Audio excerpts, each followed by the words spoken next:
Nerd Sandwich, comics, movies, nerd things, sandwiches. Woo, woo, woo, woo, woo.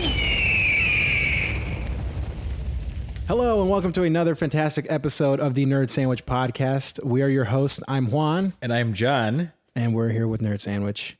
Today we're going to be talking about a special, the VH1 special, the chefs behind the Nerd Sandwich. There we go. Oh my gosh. Behind the sandwich. It's going to be great. So we have a lot of things for y'all, but first I wanted to start off with a question for you, or actually it's a story. Yes, there we go. This is actually so funny. I told Juan this earlier, but man, ever since I started reading this comic, I've never purchased a comic in my life before, just so you know. So I'm not super up to date. My big thing is video games, so that's where I learn about Marvel and stuff, mostly. But so I went to a comic book store because after reading Infinity Gauntlet, blown away. I need more of this in my life. And you didn't pick up Infinity Gauntlet from a store, right? No, I got it from Amazon. Yeah. So it was different. Like I had no idea. Correct. And you referred it to me too. So I was like, well, I'm gonna get it. I got it and read it, loved it. So fast forward, literally the next day, I was like, I'm gonna go visit this comic store. And I went to go visit my friend Cress, and she went with me. To the comic store. Yeah, I said, hey, you want to come with me? I don't want to go alone. I'm nervous. And she's like, yeah, I don't know anything about comics. I'm scared. I know these people are gonna ask me. Yeah, I'm gonna pee if I eat some. Oh my gosh. So I went in. And I'm like, I texted you, said, let me know what I should get. And you said, you sent me actually an overwhelming. I felt kind of bad after I sent you that list. An overwhelmingly large. I was glued to my phone. I was glued to my phone for a while. And my girlfriend was like, who are you texting? And I was like, oh, I'm talking to John. He asked me for these comics. And she's like, oh, did you send him a couple? And then I showed her. And I sent you like 3 separate texts of like lists. I was like, dude, you got to get this. I literally read it and I was like, I just wanted like, give me one. give me one comic. Oh, I feel even worse now. I swear, I remember looking at it and I was like, oh yeah, Chris, do you want to go to this comic store with me real quick? And she's like, yeah. And I'm like, I'm just going to go pick up Black Panther. What all of these Avengers. I give you like the new Inhumans. I'm like, who are these people? Like, I'm not sure. Anyway, so I go in. I didn't know who to ask anyone because no one wears uniforms in most comic stores. So I'm like, it's not like Home Depot. They don't have like orange vests. Yeah, like so I'm ask me. I'm the comic guy. I'm looking around and I'm like, this looks cool, but that's also $15. And I'm like, I don't know, that's a lot, just for one single comic. Issue. Yeah, one issue. I was like, I'm looking for like a compilation, something like a complete arc of whatever. And I couldn't. I freaked out. Like I didn't know what to do. So I ended up not buying anything. Actually, I find that so funny. I walked in and I got so scared I left. I did see some stuff on Deadpool that I really wanted to get that was outside on the front, whatever area. And I was like, oh, that looks like a complete thing. And like, I don't know how to look at it. I don't know how to look into that. But, yeah, but that's the story behind this podcast. So like, I wanted to ask you like points of where you kind of started out. I thought Infinity Gauntlet was a great part to start out, but like I also know enough to like get it. But yeah, like what was your first comic, man? Oh man, that's a question I love answering. My very first comic was, well, if you really want to get specific, my very first comic was this random one-shot comic I've got of DC's Vigilante. I remember I got it for Easter, and to be honest, I couldn't even tell you what was in it. Of all times to get a comic, it was Easter. On Easter. You know what's ironic is that this other one I'm about to say I got it on Easter too. This kind of fed into my toy toy fetish. Yeah, like my action figure. Yeah, I expand. Yeah, because I was just saying. No, so the very first comic I got and that I fell in love with was a comic, but many people may not know, of a Spider-Man. It's called Web of Spider-Man. In a dynamic new costume, the clone in his first solo adventure, The Exile Returns, Part 1 of 4. And this was when Ben Reilly, which is unbeknownst to many people, the perfect clone of Peter Parker, pretty much went and donned a new costume and donned himself as a Scarlet Spider and went on his own to be a second Spider-Man, essentially. Yeah. Did he stay in New York? Do you know he did not, actually. Oh. He exiled. Well, a lot of the thing was like he was exiled. He self-exiled himself, and then he came back to New York to confront like Venom. Like this is actually in the title of the comics is his first adversary, Venom. So this was Web of Spider-Man number 118 was my very first comic. And what's even more ironic about that is that it was a comic that came in a Marvel Legends. Actually, no, it was before Marvel Legends. It was a Spider-Man Classics action figure of the Scarlet Spider. And back then, when Marvel Legends were coming onto the scene, they started on a line of Spider-Man action figures called Spider-Man Classics. So this was the very first major action figure I owned, like with more than like 5 points of articulation. And then this was also one of the first major comics I owned at the time. That's super cool, So man. I mean, like now I've got like a whole shelf of Marvel Legends. I take action figure photography on Instagram at Juanito Spider-Man for those of you who want to follow me. But and that like led me into the toy community. And then, so like I'd collect stuff on. That's super cool, man. I know, right? Like it's so. And much, it starts with so something enjoyable. so small. I think actually now you telling me this story makes me think. Actually, I think I did own a Spider-Man comic. Yeah. Years ago. I couldn't tell you what it is. I probably didn't even read it. Maybe I did. Actually, I think the Vulture wasn't it. I don't know what it was about though. Yeah. But I actually specifically remember my dad got it for me, and I don't know why, but I thought that comics, because it came into plastic baggie. Yeah. I thought I associated it with sandwiches, which is really funny to think about. But I had that comic always in my fridge. The irony. I left it in my fridge to keep it cool, because that's what I thought the bag was for. I don't know. That's what I did. So what did you pull it out and then I would read it. it spoiled? Yeah, It got moldy. the comic's bad now. No, but that's super cool. But what's different though is like I didn't stick with it. Like it just didn't stick with me. And like I think about how I grew up. Like comic book stores and bookstores weren't really around my house. Yeah. So there's no way I could have ever gotten it. And this was before Amazon or the internet. Really. This was before internet, yeah, dude. We didn't have internet really. AOL Instant Yeah. Messenger with dial up. But what kept you like connected with it? I know the TV series, sure, but comic specific. Like, how did you stay invested in comics? You know what's funny is that I actually wasn't invested in comics. I got this comic book. I got that action figure of the Scarlet Spider, which I actually still have to this day. It's in a box of stuff that I still have unpacked. And I don't think I picked up another comic book. I think until I went with my family to Mexico to go visit some extended family over there. And it was over there where my aunt gave me a couple of other Spider-Man comics. Nice. She gave me one with awesome. she gave me one with Man Wolf on the cover. Actually, I don't know much about it, to be honest. Man Wolf was on the cover with Spider-Man, and it was really cool. The art was sweet. Like Man Wolf was tackling Spider-Man, and like his costume was all shredded, and like there's like saliva all over the page. Sorry, I had a brain fart. And then there was another one with him, like Spider-Man versus like all his adversaries, and it was like a bunch of random dudes. But the thing that was cool about it, and that which I actually hold very near and dear, is that both comics were in Spanish.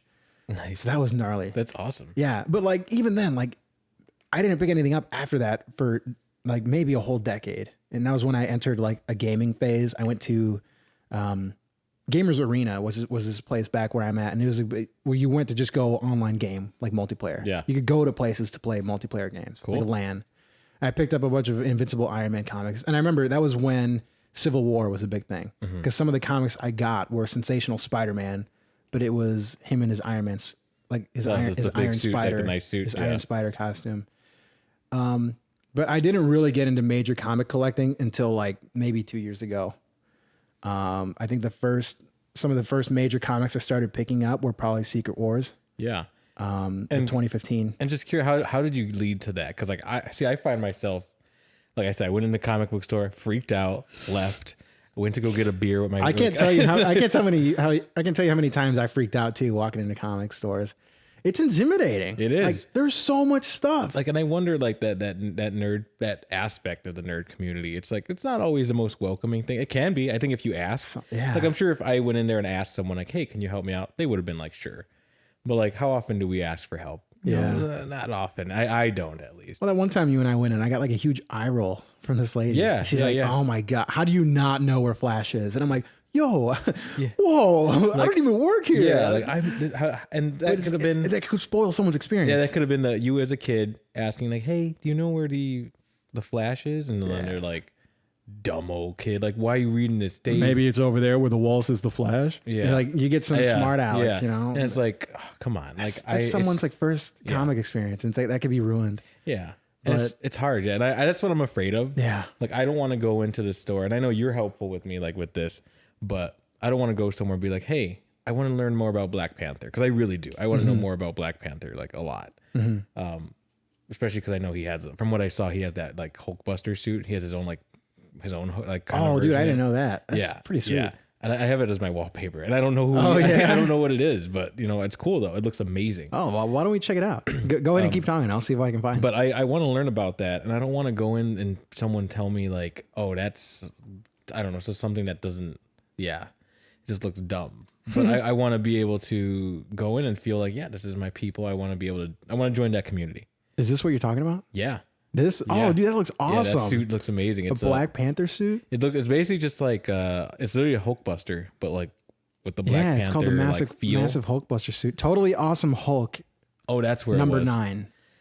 Foreshadowing of the Fight, issue 10 gave us. So it's a relatively newer thing.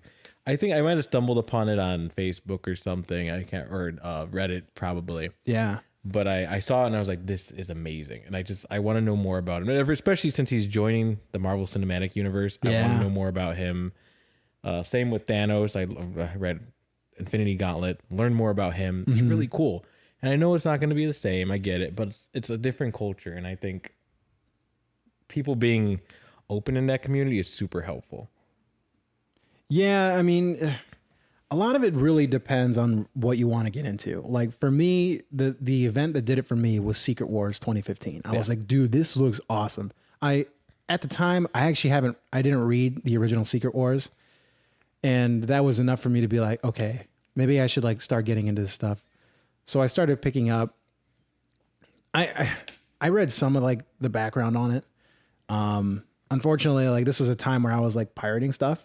I was like, oh man, let me download these comics here and let me check them out. Yeah. And I read a bunch of entire runs. I caught up with Secret Wars, but Secret Wars was pretty much the line where I was like, all right, like this is where I'm going to get into stuff.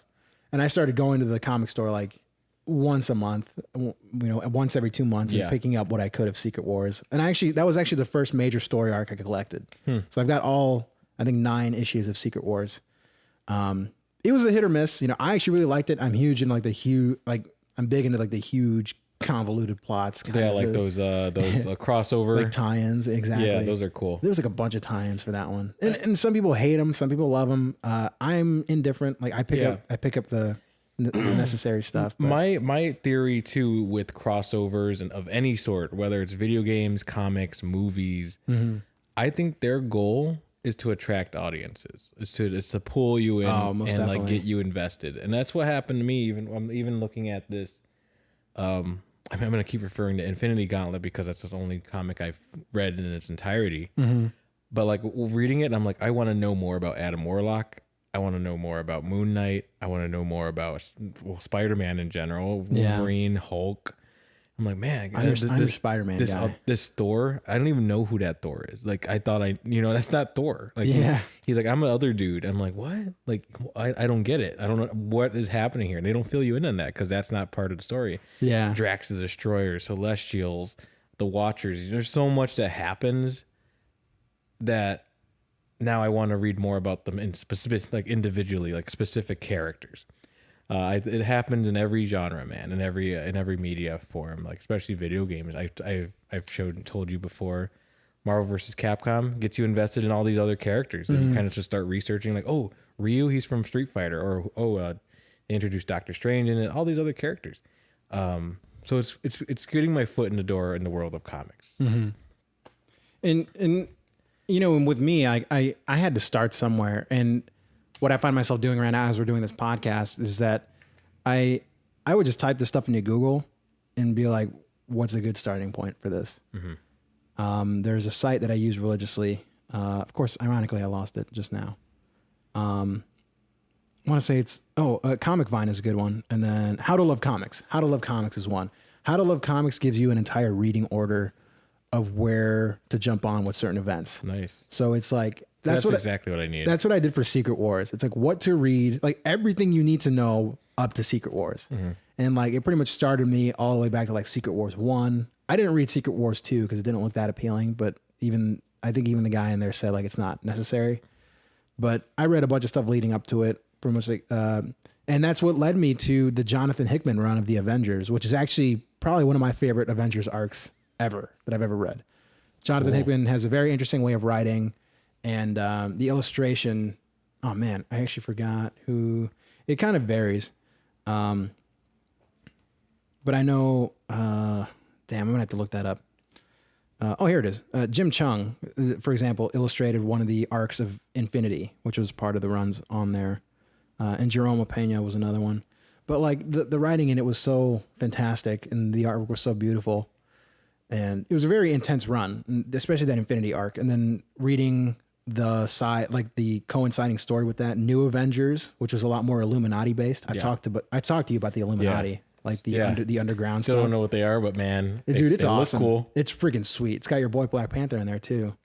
And then another arc that was pretty much Time Runs Out, which is the leading up to Secret Wars and like the countdown of like the Earth's, collapsing and all this crazy shit happening left and right. And it's like, that's so cool. And I got this from that one site. So it's like, if you I feel Comic like Vine and what was it? How to Love Comics was another one. Nice. Like here right now, I'm reading the top 5 Black Panther stories of all time. One of them was when he was first introduced into the Fantastic Four. Another one is one of the Marvel Knights run, which Marvel Knights was a pretty gnarly run back in the early 2000s. Yeah. So it got pretty dark. Who is the Black Panther by, was it Reginald Hudlin, and then the art by John Romita Jr. That one's great. And then Secret Invasion. Those, you just kind of type stuff in like that, and then you just start spreading out. Yeah. Like what stories take place at the same moment in time. Yeah. It's really cool. Cool. It's really fun. Well, I'm going to have to check all those out. Like I really do want to know more. Yeah. It's scary. It's intimidating to join like a new fandom. It really is. Because after I did Secret Wars, that jumped into the whole like all new, all different Marvel stuff. And that is pretty much what's going on now. And I feel like now it's kind of like, it's okay, some of the stuff. But I feel like if you really want to do it, like you start with a huge pivotal event and then you kind of branch out to see either what happened before it or you start reading the aftermath. So you work around it. Yeah. Like you find the one anchor and you kind of explore around and you find another anchor. Yeah. See, I'm just trying to think I'm thinking about a library in general. Like if I were to go to a library, I'm like, I want to read a book. Like, where do you start? And it's like, what's different though, is that with Marvel, I'm not sure which universes collide. Like what is one universe? Where is the reboot happen? Or where is it like a new, and that's where I don't get, like, I don't know what, like if I purchase, I don't know, let's say the Black Panther, the Invasion, where does that fit in? And I guess you could, Google it and find out like what's near that. Yeah. But like for this outside perspective, it's like, whoa, like what am I getting myself into? For example, like this one has a huge title. It says Secret Invasion Black Panther. Like you would be able to look up Secret Invasion and you could look up like the major events in the Marvel universe. And I know that Secret Invasion happened after Civil War. So that would be one of those things. Interesting. So I'll send you a link to this stuff and I'll even put a link in the description for other listeners who want to really dig into finding this stuff. I'll put because this guy on How to Love Comics literally just puts everything into perspective of what major Marvel events took place, what order they were in, and then where you want to jump on is dependent on when and where those took place. And actually the chronological order is what would help. Yeah. Because I think that's what it's intimidating, man. Like I don't want to go to a comic store and say, hey, and explore, and like, honestly, I have to explain, hey, I want to be in this arc. This is what I'm reading before, what I've read before. How can I get up to that point? And say that comic book person that works there doesn't know. Yeah. And I'm like, oh, what am I going to buy? Like, I don't know how to, and like, I guess that's all falls on Google and asking people, It's a lot of research. Yeah. And honestly, like, I can't tell you how much time I spent just researching, like, oh, when was Secret Wars? Okay. Well, Secret Wars 2 happened after the first Secret Wars. What year was that? And then you start looking up the coinciding years of when stuff was written. You're like, okay, this would probably take place around the same time. So it's really intricate stuff, but it's entertaining. And I think that's interesting. Like, it's like, you're not just reading for the sake of like, I don't know, you're not being a nerd for the sake of being a nerd. Like, there's reasons behind it. You be an intellectual nerd. Yeah. Like, you have to research, and I think that's really cool. Yeah. Yeah, man. Like, I typed in this Hulkbuster thing and we found out that was hinted at in Totally Awesome Hulk #9. Yeah. For the Hulkbuster, the Black Panther Hulkbuster. Yeah. So stuff like that, man. You just type it in, you see something and then you type it in and hopefully you come up with something. You find something you like. Yeah, right? That's a good point. That's a good starting point for me then. Because Infinity Gauntlet, loved it. And I guess a sneak peek in a way, because what we're gonna read next, or what I'm gonna read next, you let me borrow your The Amazing Spider-Man: Kraven's Last Hunt. Ooh, it's one of my favorites. I am psyched about that. Like, so good. I could tell you my personal opinion. Kraven, never really liked the guy. He was all right. He wore that furry vest thing. Yeah. Like, you know, and it's like, it's whatever. But from what you've told me, that this is like a very intense arc. Oh man, dude, it's so dark. Like, it's one of my favorite ones. I mean, I've got it here. It's by J.M. DeMatteis, and then the pencils by Mike Zack. Dude, like the artwork is beautiful in this. Like and like the coloring, everything's got like this dark overtone. Like everything's very, like, you know, usually you associate comics with like bright colors and high saturation and like huge bubbles and stuff, but it's like Kraven's Last Hunt is like a very dark storyline. I mean, like, look at that cover there. Yeah, like Spider-Man's like literally digging out of his grave. Just the art in comparison to even Infinity Gauntlet, which wasn't a light story. It's just, that looks so much darker, darker tone. Yeah. And the writing is so much more of a darker topic. Dude, like I'm excited for you to read this. I think this is a comic that every Spider-Man fan should read. It's pretty much like, without spoiling it too much, like Kraven's kind of obsessed with the one man that's been able to foil every single one of his ploys, and then it's like he looks to deconstruct the Spider-Man and what makes a Spider-Man so powerful. Like, you know, Kraven's a man of like the animal soul. He's like, he wants the spider soul inside him. It's very interesting to kind of read. Like the whole thing is like a giant metaphor. It's pretty dope. That's cool. Yeah, I think you'll really enjoy it. Yeah, I hope so. I'm pumped. I'm gonna read it. I'll probably finish it pretty soon. So yeah. Then so that's deconstructing the spider. I like that idea. Yeah, I like that. Kind of like deconstructing the sandwich. Yeah, there we go. Nerd sandwich that we the have chefs here. behind Nerd Sandwich. Yeah, the chefs behind it. So that's us. So I wanted to ask you too. Then I know you talked about Marvel. So do you have a DC starting point that you like? I mean, oh man, because I've looked at The Killing Joke. I have read it. I've watched the animated movie. Yeah, Thought it was cool. I thought it was really cool. It kind of doesn't hold up. I say that loosely. Like, it was very good. I really liked The Killing Joke. There were some parts in it that made no sense to me. But overall, I think it did. Yeah. It did a pretty decent job of representing the book by Alan Moore. You got to read it though. Reading it is so much more different than watching it. It's amazing. Yeah. If you thought the movie was dark, that comic's dark as shit. Wow. Okay, I might check that out. But Batman in general is like a good. I like Batman a lot. Me too. Batman's my go-to, and I think this kind of relates to another topic that we discussed another time. But it's a lot similar to kind of like my Marvel process. Like, one thing I'm looking to get into right now is the Crisis on Infinite Earths, which was like a huge pivotal. It was like the Secret Wars equivalent. Okay. But I think DC did it first. Like, you know, after, but I could be wrong on this. I don't know my timeline very well. Yeah. I'm only a 90s kid. Yeah. So I'd like to hear what other people have to comment. Peeps know and comment. Yeah, man, interject below. But I think DC did, like, there were too many timelines. Like, there were too many characters to keep track of. So Crisis on Infinite Earths was pretty much their way of rebooting the universe. I know Supergirl dies in it. It's actually like a famous panel. And that's the Superman's on the cover holding Supergirl's body. And then the Flash runs himself to death in order to... See, that sounds amazing. It's crazy. But, like, you need all this, like, crazy back shit, like, of what leads up to Infinite Crisis and stuff. So I don't know. I mean, like, I'm going to see if I can read it, but, like I know it's going to be convoluted and stuff. So, yeah. I mean, for any of the old dudes, you know, or people looking to get into the old stuff, like, Crisis on Infinite Earths might be a good place to start, but then it's like, you got to read all this backup stuff. Like, what leads up to this? Why is the Anti-Monitor the bad guy? You know, what led up to that? Why is Supergirl involved? And you got to read all that stuff. Again, How to Love Comics is a good place to look up this stuff. Yeah. I know the New 52 was another one that came out a few years back. That was a big reboot. And that, I think, ended with, Infinite Crisis, maybe? I don't know. I don't know my DC stuff very well. Really, like, when I decided to jump onto DC was their most recent reboot, which is Rebirth. That one was really good. Pretty much ended with Darkseid, and they're now, like, interjecting the Watchmen into the DC universe, which some people could think is a crime. Some people think is pretty sweet. I kind of think it's sweet. But Rebirth is pretty cool. It kind of like, it just reboots all the characters into modern times, which, I mean, I guess is cliche once you do it too many times within a decade, but I don't know. I really like the Batman runs right now. I've collected some Flash.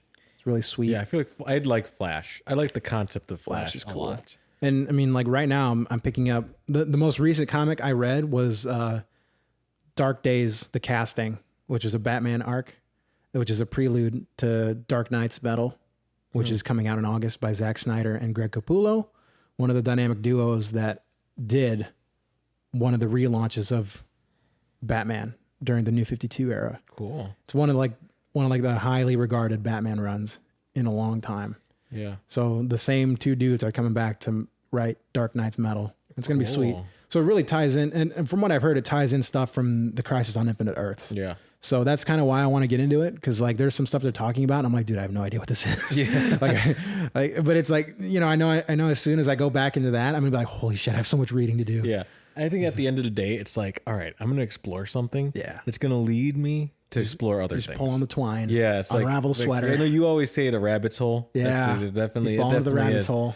And I think that's what you've done to me. Like I read the podcast. I read the comics because I also want to contribute to the podcast. But I also, it's just like I'm learning about this stuff, and it's like really cool. And it's like it's bringing me more questions. Like, who is Mephisto? Who is this person? You know, this and whatever. And it's like I'm finding myself more invested. And I think superheroes in general just.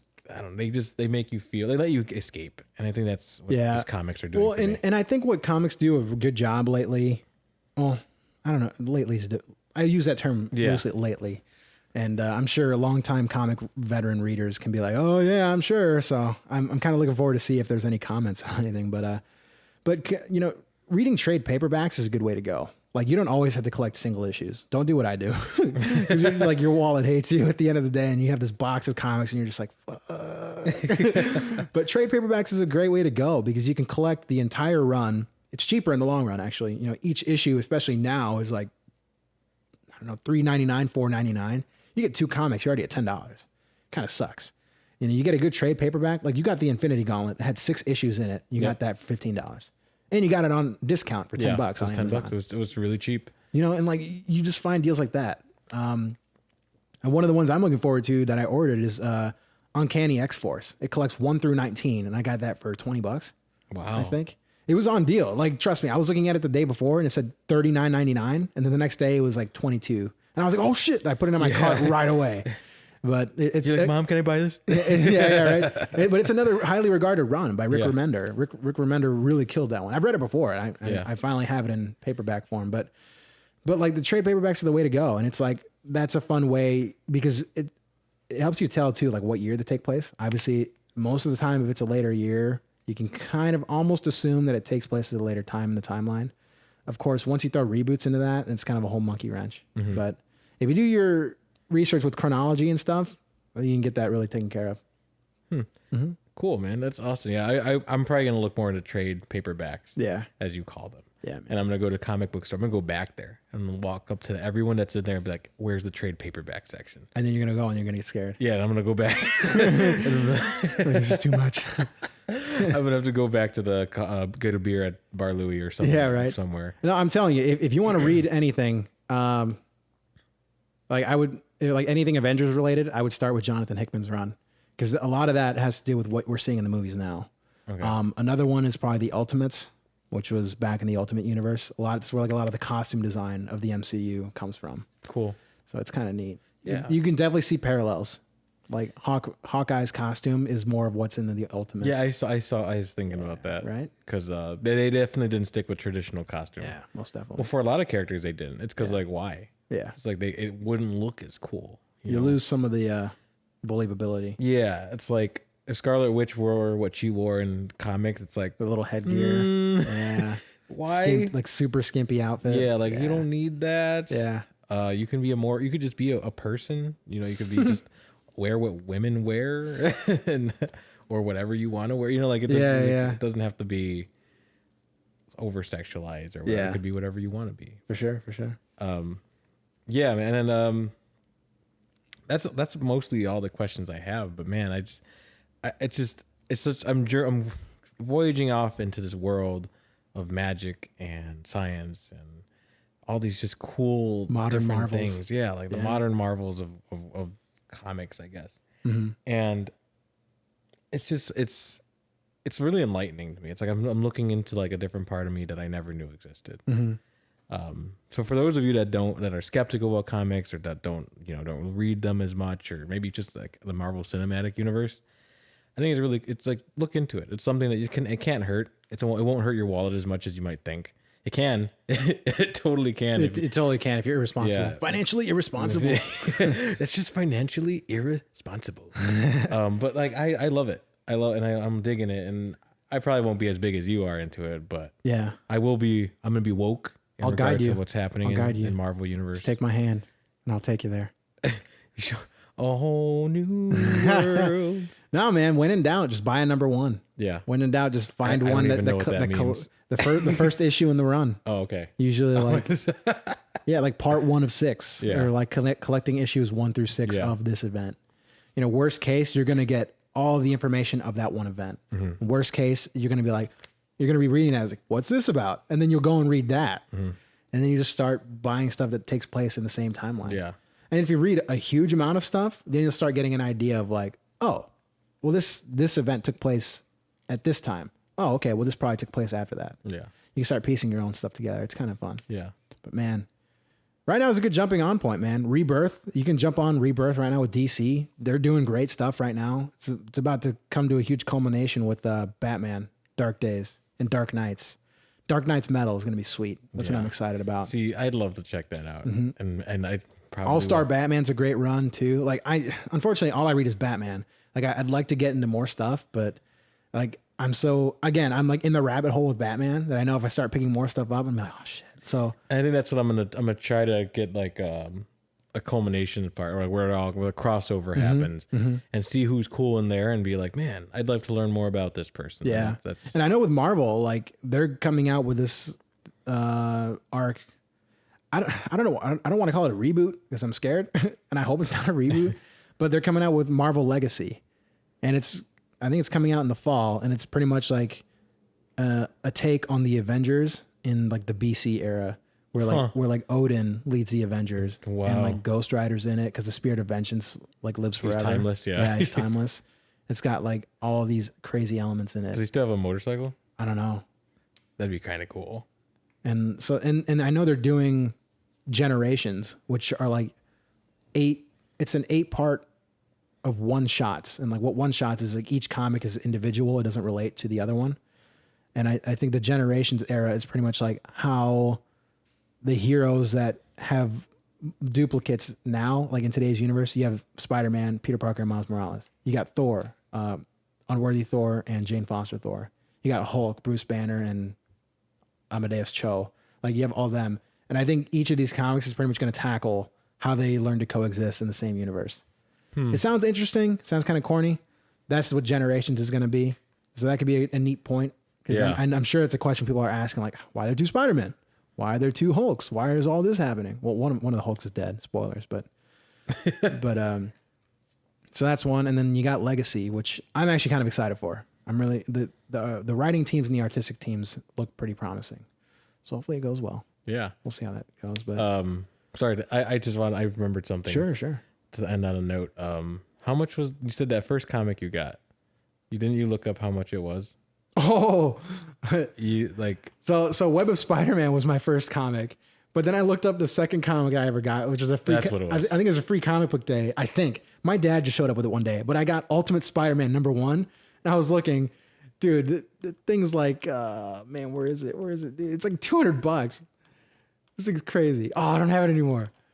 Man, the Ultimate, it's disappearing. Oh yeah, dude, $200 at my comic book shop, $53. Like, I need to do some research because I could be a multi-billionaire. You could, well, I could be $200 richer. Dude, it's in crap condition though. It's horrible. Yeah, it's horrible. That's one thing about me too. I'm so far in the rabbit hole where I need to preserve everything, so I bag and board everything.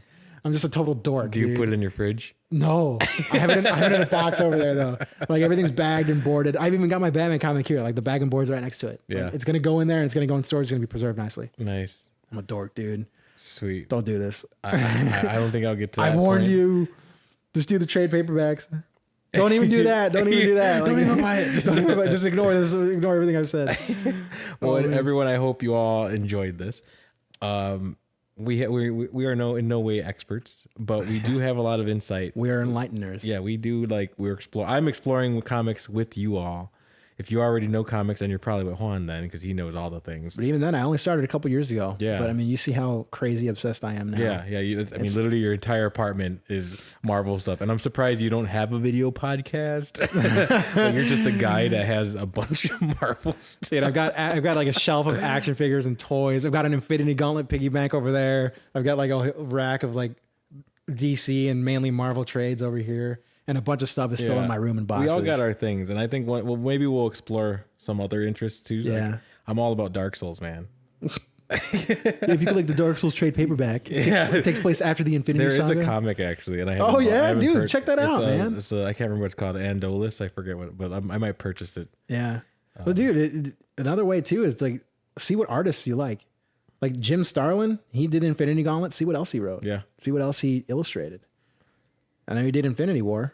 So maybe that can be another one you can jump into. Cool. By default. So hey, that about wraps this sandwich up, man. Yeah, take it to go. The chefs, Chef John and Juan. Yeah, I like how we're chefs. Chef. We cook sandwiches. You got to cook something. Grilled cheeses. I don't know. Yeah. Well, ladies and gentlemen, thank you guys for tuning in. I hope you guys start a comic book escapade. Let us know what you guys are picking up. Yeah, Let us know what arcs are your favorite. Yeah. Where did you start? What you plan on picking up next? What you're looking forward to the most? We'd love to hear it. Yeah, maybe we'll read it. Yeah, man. If I would love to pick out. up something, honestly. Yeah, man. No, yeah. Give John your recommendations. Yeah, that'd be cool. He's literally an open book. I'm an open sandwich. That wraps it up, ladies and gentlemen. Thank you for tuning in. Please join us next time.